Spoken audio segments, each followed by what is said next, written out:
The rain fell like bullets on Baltimore's harbor district, each drop a reminder that winter didn't care about the homeless, the broke, or the forgotten.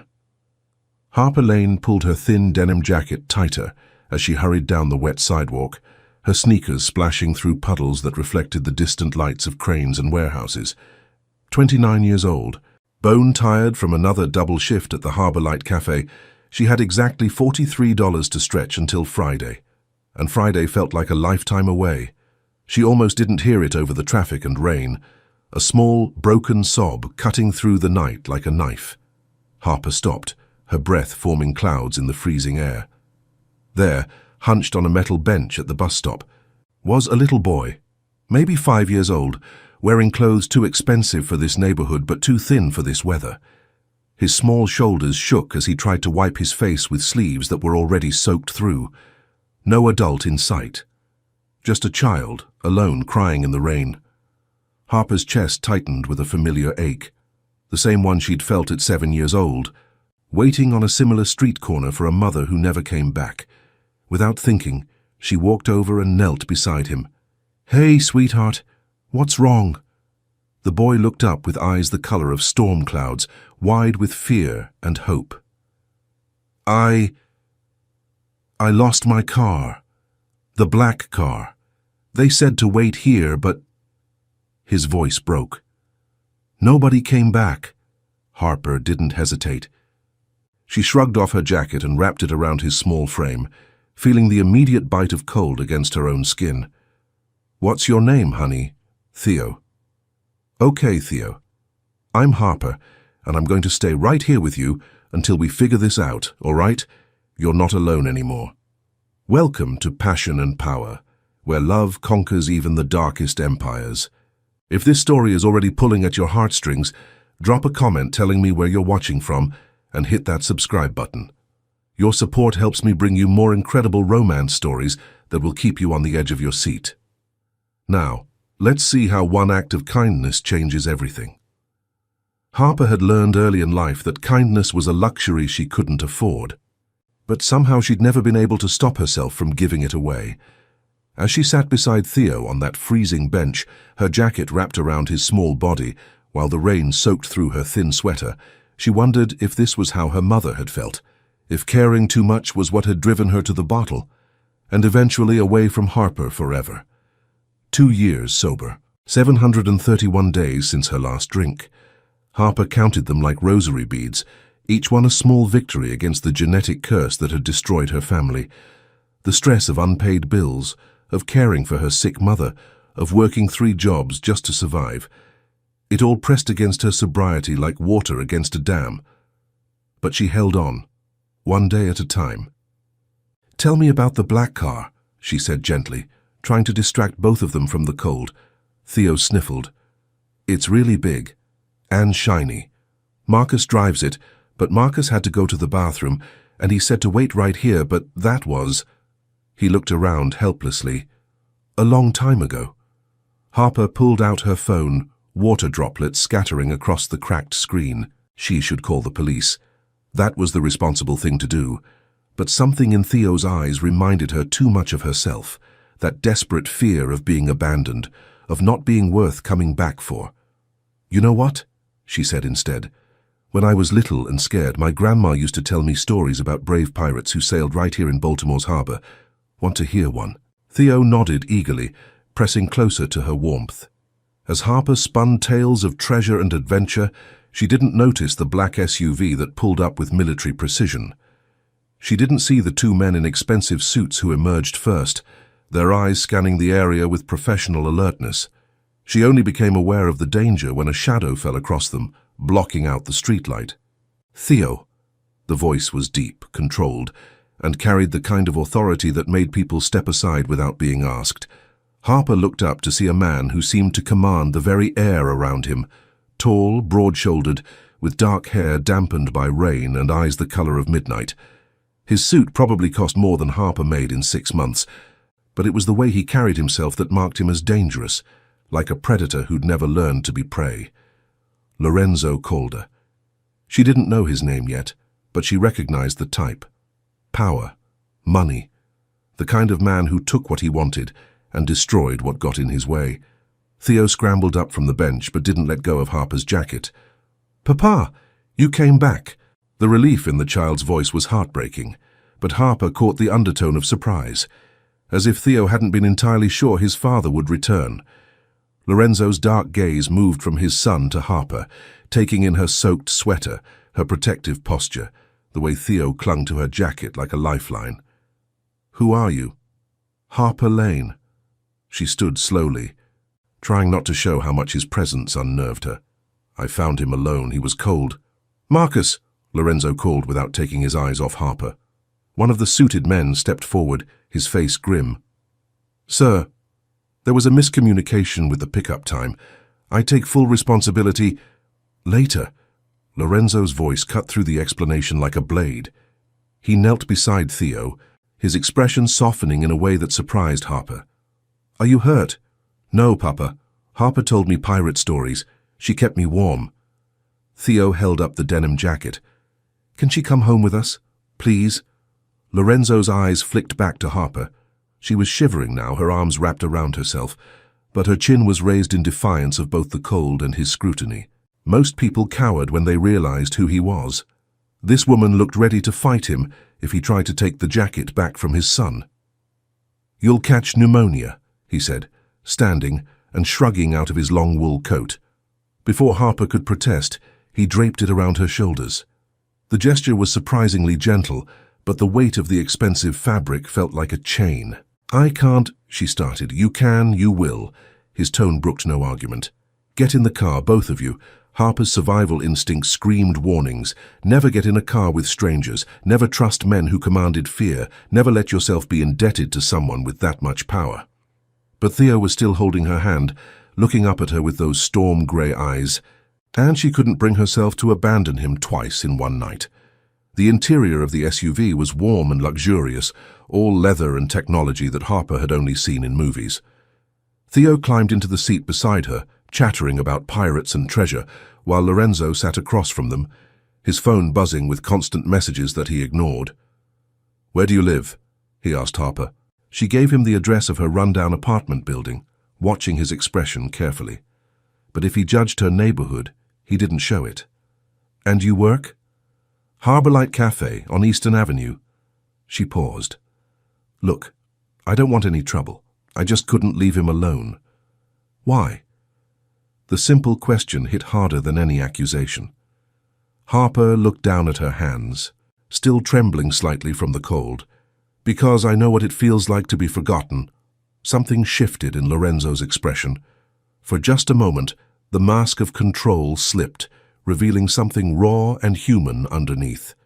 When they pulled up to Harper's building, a tired brick structure with broken windows and graffiti tags, she started to remove the coat. "Keep it," Lorenzo said. "Consider it. Payment for services rendered." "I didn't do it for money." "I know." His voice was quieter now. "That's exactly why you should keep it." As Harper climbed the 3 flights to her apartment, Lorenzo's coat still wrapped around her shoulders, she couldn't shake the feeling that her life had just taken a turn she wasn't prepared for.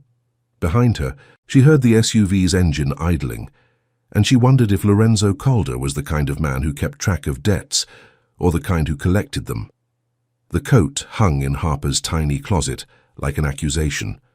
For 3 days, she'd tried to ignore it, but the expensive wool seemed to mock her threadbare wardrobe and remind her of storm-dark eyes that had seen too much. She'd looked up Lorenzo Calder online, of course. The search results were carefully sanitized: successful businessman, shipping and logistics, various charitable donations, but the comments sections told a different story. People spoke his name in whispers, if they spoke it at all.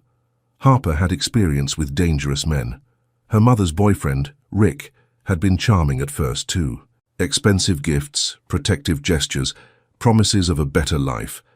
Right up until the night Harper came home to find her mother unconscious on the kitchen floor, a bottle of pills scattered beside her, and Rick long gone with whatever money they'd had left. That was the night 15-year-old Harper had her first drink, and her second, and her 10th. The memory made her hands shake as she poured coffee for the morning rush at Harborlight Cafe, 2 years sober, but the craving still hit her sometimes like a physical blow.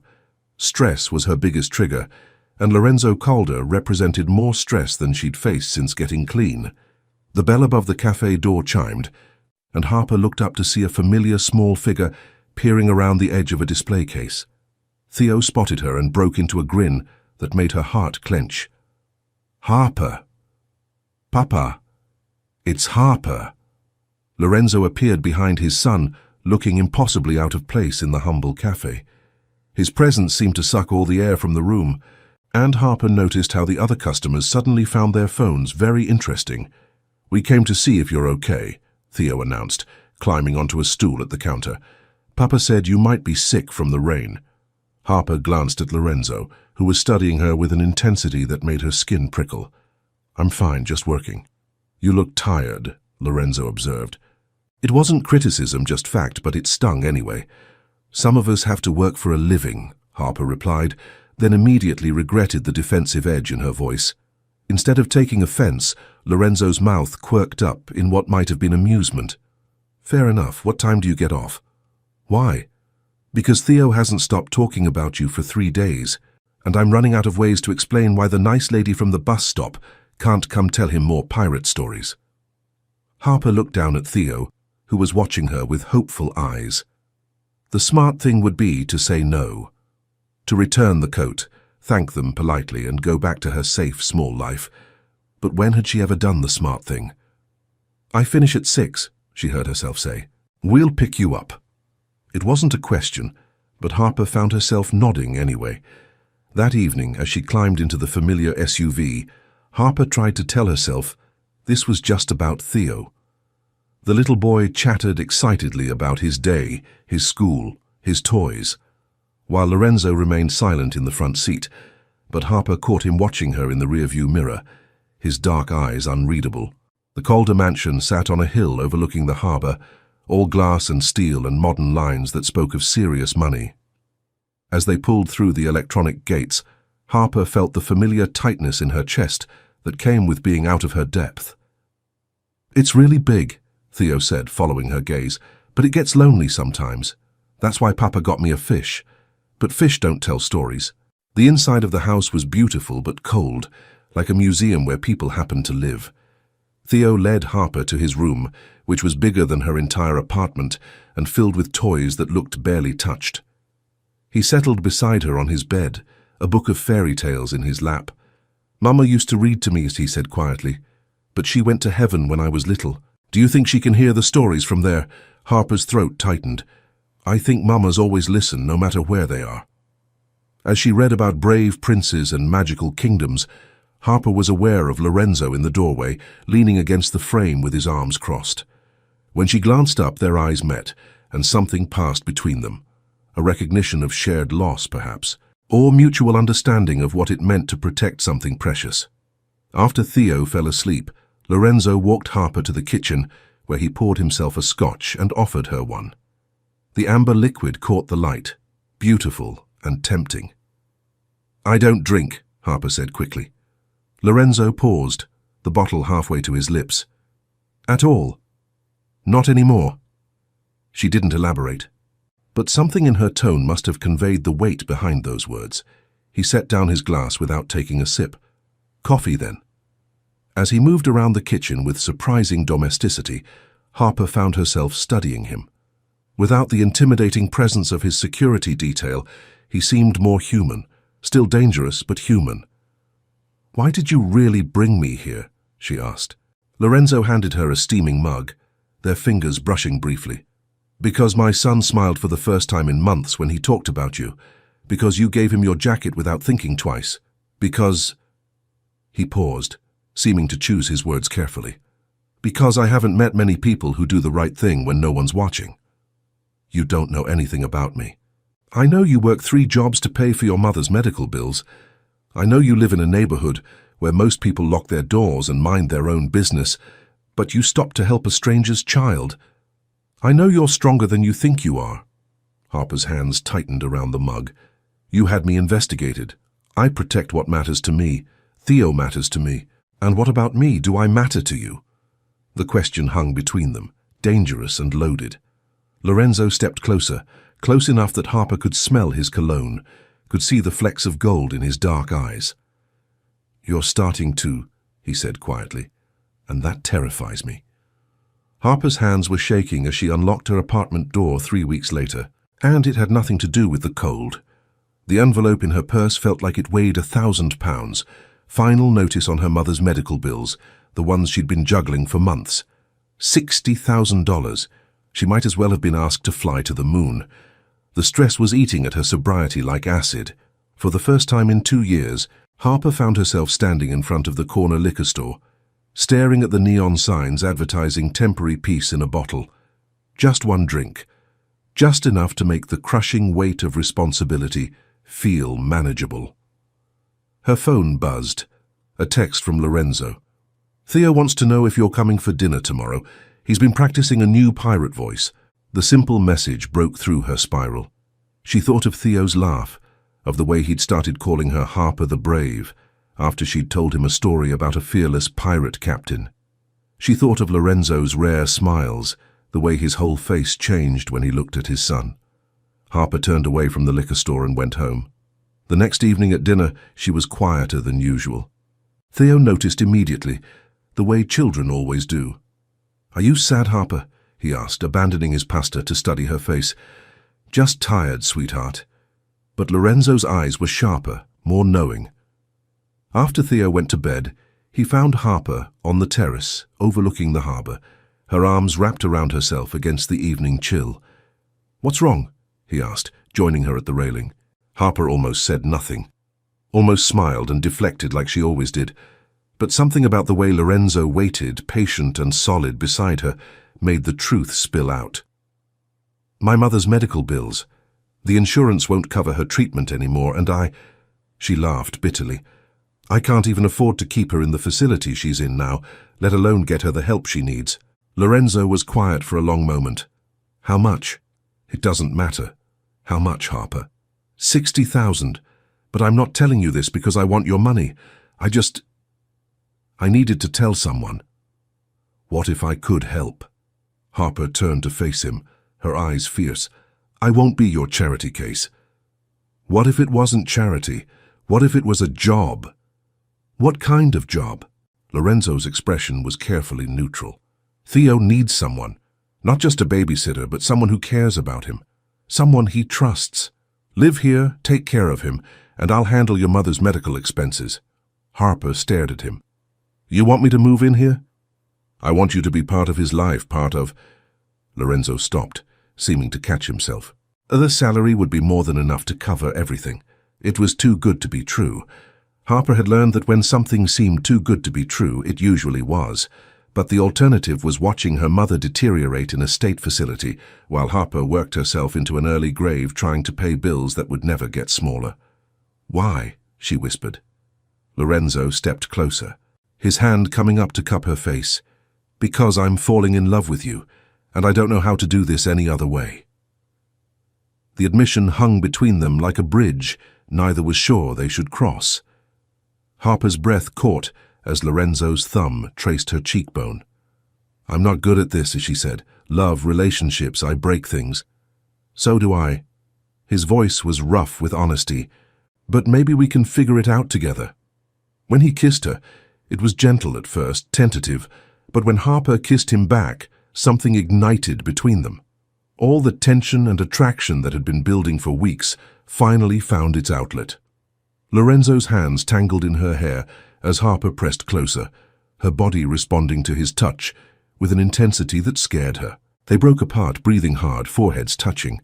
"Stay," Lorenzo whispered against her lips. "Not just for Theo. For me." Harper closed her eyes, feeling herself falling into something that might save her or destroy her. "Okay." But even as she said it, even as Lorenzo smiled and pulled her close again, Harper couldn't shake the feeling that she was making a deal with the devil. And in her experience, the devil always collected his due. The next morning, as she packed her few belongings into boxes, Harper found herself staring at the 2-year sobriety chip she kept on her nightstand. 2 years of fighting every day to stay clean, to stay strong, to prove she was more than her mother's daughter. Now she was moving into the home of a man whose world was built on violence and control. A man who could solve her problems with a phone call and a check. A man who made her feel things she'd never felt before, but who also represented everything dangerous about letting someone else have power over her life. Harper slipped the chip into her pocket and finished packing. She was about to find out if love was worth the risk of losing herself all over again. Living in Lorenzo's world was like learning to breathe underwater. Everything was beautiful and suffocating at the same time. Harper had her own room in the mansion's guest wing, but she spent most of her time with Theo, reading stories, helping with homework, and slowly watching the sad little boy transform into someone who laughed easily and often. It was during one of these quiet afternoons that Harper's carefully constructed new life began to unravel. She was in Lorenzo's study, looking for a book Theo had mentioned, when she accidentally knocked over a stack of papers on his desk. As she bent to collect them, her eyes caught on a familiar name. Riverside Medical Facility, her mother's treatment center. The document was a purchase agreement. Lorenzo hadn't just paid her mother's bills, he'd bought the entire facility. Harper's hands trembled as she read further. The purchase had been made 3 days after their conversation on the terrace, 3 days after she'd told him about her mother's condition. He hadn't just helped her. He'd bought her mother's life and wrapped it up with a bow. The sound of footsteps made her look up. Lorenzo stood in the doorway, his expression unreadable as he took in the scattered papers and Harper's stricken face. "You bought it," she said, her voice barely above a whisper. "You bought the whole place. Harper, how long were you planning to keep this from me?" She stood, the papers falling from her hands like snow. "Did you think I was too stupid to figure it out eventually? It's not what you think, isn't it?" Harper's voice was rising now, 2 years of suppressed anger and fear finally finding a target. "You saw a broken woman with problems you could solve and you solved them, just like that. No discussion, no choice, you just bought me." Lorenzo's jaw tightened. "I helped you. You controlled me." The words exploded out of her, carrying all the rage she'd been holding back. "Just like every other powerful man who's ever decided what's best for me without asking what I wanted. This is different, is it? Because from where I'm standing, it looks exactly the same. You saw something you wanted, and you took it. You just used money instead of force." Lorenzo stepped into the room, his movements careful and controlled. "You needed help. I was in a position to provide it. That's not control, that's exactly what my mother's boyfriend used to say." Harper's voice broke on the words. "Right before he disappeared with everything we had, and left her to overdose on the kitchen floor." The comparison hit Lorenzo like a physical blow. Harper saw it in the way his face went pale, in the way his hands clenched at his sides. "I am nothing like him," he said quietly. "Aren't you? You're both men who use money and power to get what you want from women who have no other choice. You have a choice. You've always had a choice." Harper laughed bitterly. "What choice? Let my mother die or become your kept woman. That's not a choice, Lorenzo. That's an ultimatum with better packaging." She pushed past him toward the door, but his voice stopped her. "Where are you going?" "Away from here. Away from you." She turned back, tears streaming down her face. "I won't be owned. Not by you, not by anyone." "And Theo?" The question was quiet, but devastating. Harper's composure cracked completely. Don't you dare use him against me. I'm not using him. I'm asking what you're going to tell a 5-year-old boy who thinks you hung the moon when you disappear from his life without explanation." The words hit their target with surgical precision. Harper thought of Theo's face that morning, bright with excitement, as he'd shown her a drawing of the 3 of them as pirates on a ship. She thought of the way he'd started sleeping through the night without nightmares, the way he'd begun to trust that the people he loved wouldn't leave him. "I hate you," she whispered. "I know," Lorenzo replied, "but that doesn't change the fact that we both love him, and he loves you." Harper stood frozen in the doorway, torn between the need to run and the knowledge that leaving would destroy an innocent child who'd already lost too much. "I need time," she said finally. "I need to think." Lorenzo nodded. "Take all the time you need.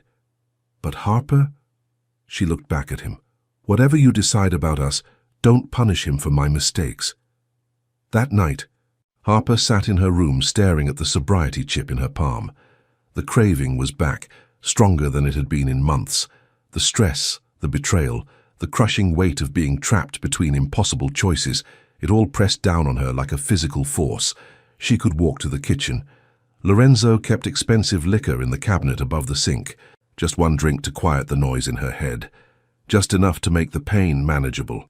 Instead, Harper picked up her phone and called her sponsor for the first time in weeks. "I need help," she whispered when Sarah answered. "I'm about to do something stupid, and I need someone to talk me out of it." As Harper poured out the whole story, Lorenzo, Theo, the medical facility, the feeling of being trapped, she realized something. The man who'd bought her mother's treatment center wasn't the same man who'd knelt beside his son in the rain, who'd given up his coat without thinking, who'd learned to make coffee because she didn't drink alcohol. But that didn't make what he'd done right, and it didn't solve the fundamental problem. Harper had spent her entire adult life fighting to be independent, to never again be at the mercy of someone else's choices. Now she was more dependent than ever, and the man she was falling in love with was the one holding all the cards. The question was whether love was worth the risk of losing herself completely, and Harper wasn't sure she was brave enough to find out. Harper didn't leave. She couldn't bring herself to break Theo's heart, but she also couldn't pretend things were the same between her and Lorenzo. For 2 weeks, they moved around each other like polite strangers, speaking only when necessary, avoiding the electricity that still sparked whenever they were in the same room. Theo noticed, of course. Children always did. "Are you mad at Papa?" he asked one afternoon as Harper helped him with his homework. "It's complicated, sweetheart. Did he do something bad?" Harper looked into those storm-gray eyes that were so much like his father's and tried to find an answer that wouldn't destroy a little boy's faith in the man who was his whole world. "Sometimes grown-ups make mistakes," she said carefully, "even when they're trying to help. But you still love him, right?" The innocent question hit Harper like a punch to the chest. "Why would you ask that?" "Because you look at him the same way Mama used to look at him in the pictures. Like he's the best thing in the whole world, but also like you're scared he might disappear." Out of the mouths of babes. Harper pulled Theo close, breathing in the scent of his shampoo and trying not to cry. "Love is complicated," she whispered, "but it's still love, right?" Before Harper could answer, Lorenzo appeared in the doorway. "Theo, go wash up for dinner." The little boy scampered off, leaving Harper and Lorenzo alone for the first time in days. The silence stretched between them, heavy with unspoken words. "We need to talk," Lorenzo said finally. "I don't think we do." "Harper," her name was a plea, "I know you're angry, and you have every right to be. But we can't keep living like this. It's not fair to any of us, especially Theo." Harper stood, her arms crossed defensively. "What do you want me to say, Lorenzo, that I forgive you? That I understand why you thought buying my mother's life was an appropriate way to handle the situation. I want you to let me explain." "Then explain." Lorenzo ran a hand through his hair, looking more vulnerable than Harper had ever seen him. "When I was 12, my mother got sick. Cancer, my father was. He wasn't a good man, but he had money, connections. He could have saved her. Instead, he chose to spend that money on his business, his other women, everything except the woman who'd given him a son." Harper's anger wavered slightly, but she held on to it like armor. "She died in a charity ward," Lorenzo continued. "Alone, because I was too young to be there and he couldn't be bothered. I swore that day that I would never let money be the reason someone I cared about suffered.